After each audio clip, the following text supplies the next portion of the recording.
what we need to do, I think, is look at the broader, longer-term strategic horizon about where would we like the industry to be, if we look out 10 years' time. And I think by getting some shared goals, I think we can overcome those natural areas where, we are going to come from different perspectives and viewpoints. I think there's passion, but there's also nervousness, and naturally when you get two parties coming together, I think there is a degree of reticence to show your hand, if that's the right phrase. But I think Jill Watt said it.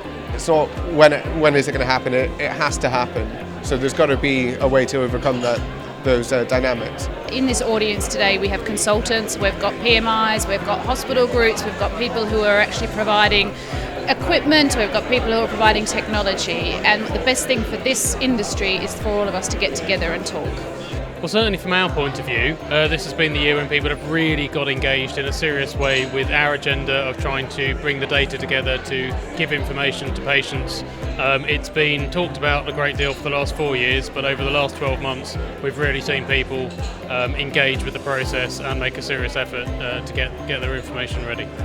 It's been really engaging today, and I think coming out of this is clearly an opportunity for us all to collaborate more around the core issues of working together across the PMIs, the NHS and the self-pay opportunity with the consultants and with our own interests as providers of healthcare.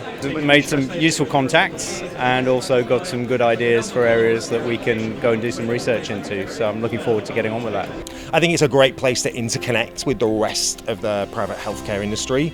So one of the things I'm going to take away is to make sure that I spend more time in the ecosystem, because I'm learning tons about some of the problems that people are facing that I can really help with. It's about the integrated care agenda.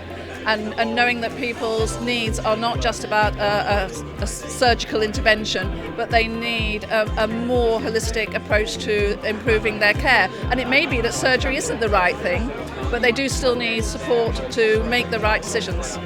Almost every talk has a component of technology in it, and it's great to see that finally, well, maybe we're not quite there yet, but finally private healthcare is embracing technology. I'm really glad how the team had selected the speakers, and because I have some of my marketing background, I have learned a lot new actually in terms of how all the markets in the US and China and the UK actually developing, and I think some of those things in terms of marketing I'm going to be definitely taken in my consideration while I implement this strategy for the nearest years.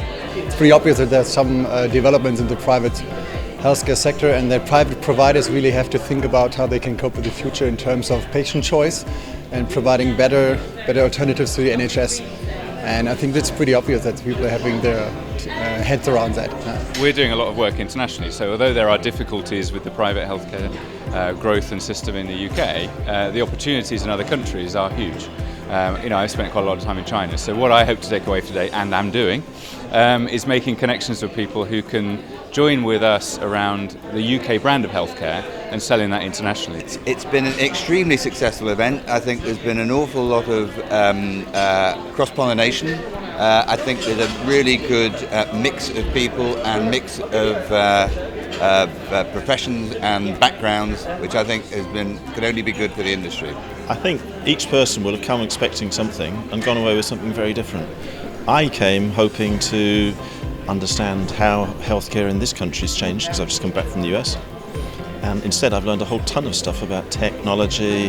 That's the most recent one, and that's displaced a lot of what I remember from the morning. But it was great fun, and it's my first time. I'm definitely coming back next year. I'm taking away a renewed hope. A hope that even in a distinctly British fashion, some of the issues that really divide the elements in the sector can be bridged, and bridged by real collaboration without blurring the differences, but still finding the common ground. But what we were trying to do today was look forward, learn from some of the lessons of the past in private healthcare. We've had declining private health insurance. People just aren't buying health insurance anymore, and that's what drives occupancy in hospitals. So alongside that, you've got a situation where a National Health Service is massively underfunded, under pressure, and so what the private hospital sector has done is solve the occupancy crisis by filling up its empty beds with NHS patients. So that has to change, and I think what the day has been about is how we kind of move the industry on and look at the 21st century consumer of private healthcare. What on earth should we be delivering to that customer, and how should we deliver it?